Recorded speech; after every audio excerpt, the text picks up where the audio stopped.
I work as a cop in South Jersey. This is what I've been doing since I was 23. Generally speaking, it's not as exciting as.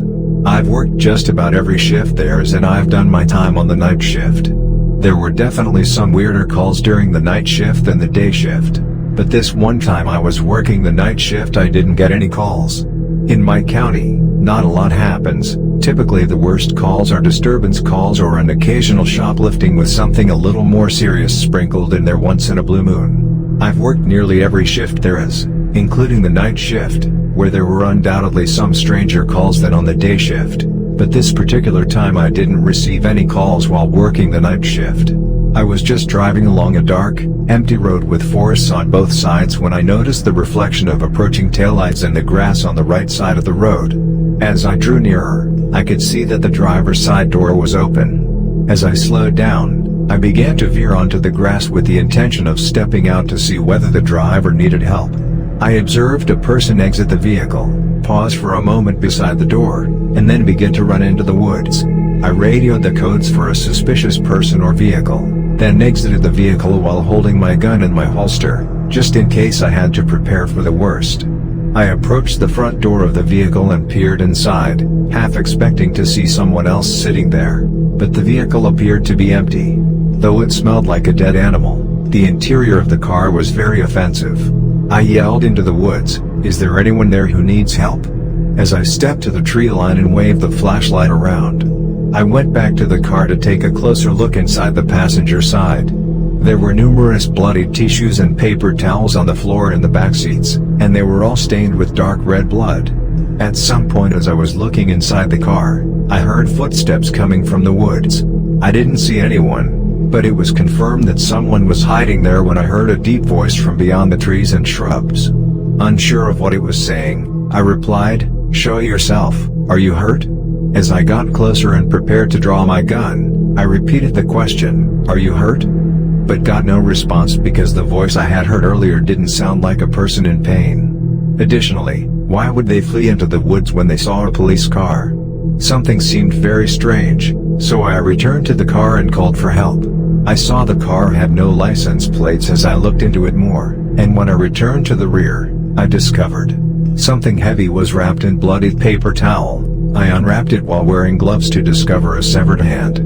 It took me a short while to identify it because it was completely dark red and covered in blood.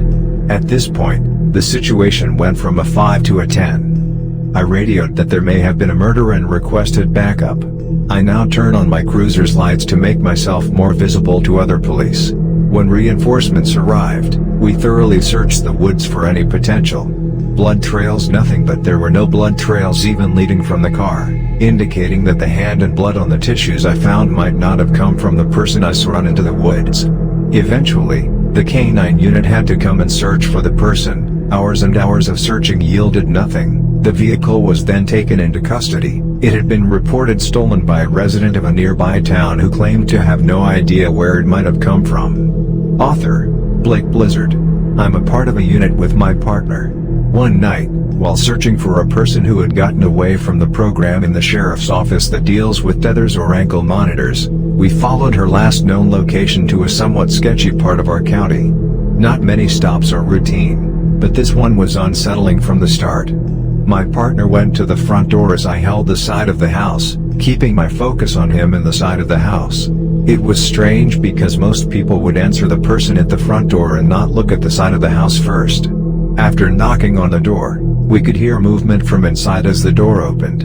A middle-aged woman slowly peered out of the door and looked directly at me. There was no way she could have known where I was standing since I was not in view of any windows at the front or side of the house.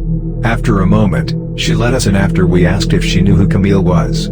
This woman clearly had mental health concerns, therefore we assumed Camille was some sort of keeper. It must have been around 8 p.m. and dark outside.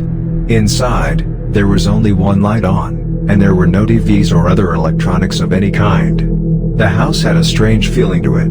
This older style home had about 4 bedrooms and 2 floors. We both knew the situation was off, but we still began searching the house. Throughout this time, the woman was yelling for Camille and never once got to her feet, just kind of following us on the ground. The woman would occasionally walk alongside me silently, and I was beginning to wonder how all this was possible. At one point, we both entered the upstairs, which appeared to be a regular upstairs with bedrooms or perhaps a bathroom at the top of the stairs. At first, the door would not budge, and we tried to open it again, but it remained stuck. If you recall the scene from Paranormal Activity where the man discovers a photo of his wife and, after what seemed like an hour of searching this house over and over again, going into rooms I swear I had just left, we called it and cleared the property. As we drove off, the woman was now standing right in front of us. It appeared that there was a child in the insulation. There was nothing but storage space insulation and an older style light bulb with a string hanging from it. The lady was just sitting at the bottom of the stairs watching us, occasionally yelling for Camille. It was late at night, so I'm not sure which was more unnerving. We haven't gone back to that house after the woman yelled Camille's name and crawled on her hands and knees, or after she softly appeared behind me when I hadn't heard her move, or after she stood at the door just staring at us as we left. My cousin Bob, who goes by Bob, has been a police officer for 5 years. He joined the force bright-eyed and optimistic, I guess like so many do. It sounds corny, but he genuinely wanted to make a difference and help improve the lives of the people in his community. One day they got an alert from the house somewhere. Not many stories come out of this area, and the one I'm about to share makes us glad of that fact. As they walked up to him, Bob and the other officer were shocked to see that the man was. It didn't take long to realize that the poor man was traumatized as his partner called for another car. He was sobbing while not really crying and muttering something to himself about how awful it was.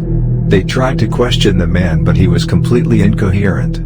Bob pulled out his rifle and entered the house. The smell inside was overpoweringly foul, and he informed me the kitchen and living room were a complete mess. It was obvious the homeowners were hoarders because pots and pans were stacked dangerously close to the ceilings, and there was rotting food everywhere. He entered the living room with his gun ready and noticed that no one was there. Despite his stomach turning, Bob decided to go in for a closer look, a choice he later regretted because one of the corpses was male and the other female, and the skin on their faces was already beginning to phase. He made his way down the hall where the smell was getting much worse, and just as it all became too much, he covered his mouth and nose and opened the door to what he suspected was the bedroom. In the bed were 2 corpses with gray skin and covered in. They were able to examine the elderly man more thoroughly thanks to Bob and his buddy.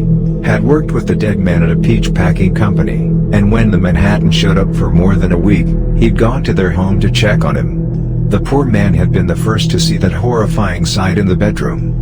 The story they came up with was that the wife and husband had at some point developed an opioid addiction following some sort of operation a year or so prior to their marriage. Who had only been a few years old had passed away as a result of abuse. Bob is still on the force, but he started drinking a little too much after that. He's been going to therapy and has since managed to get his drinking under control. However, nearly every time we speak, he claims that he still has nightmares about that poor child's corpse, and in his suicide note, the coroner found enough heroin in both of their bodies to kill them twice over. When I once responded to a report of a possible break-in, a young woman who was living alone on the phone in fear described how she arrived home to find a broken window downstairs, but nothing appeared to have been taken, and she was unable to find anyone inside. However, after going upstairs to bed, she thought she heard footsteps moving around downstairs. After saying that, she abruptly cut off the conversation, and no matter how many return attempts were made, the woman refused to answer. I answered the phone, drove to the small house, and went to knock on the door. After a moment, I knocked again and rang the doorbell. When there was still no response after another minute, I tried again, this time banging very loudly and ringing the bell again. This time, there was no response, so I decided to check the house. I walked around the house and discovered the busted window, which was a window that was easy to crawl through. I stuck my head inside the dark house and yelled, "It's the police." It was quiet, so I radioed dispatch to say that more officers were on the way. I pulled out my revolver and began moving across the kitchen after hearing the glass break. The woman on the phone told dispatch that she heard footsteps below, so that would suggest her bedroom was upstairs, so I proceeded upstairs after crunching beneath my feet to alert anyone inside of my presence as a police officer. I didn't hear any footsteps,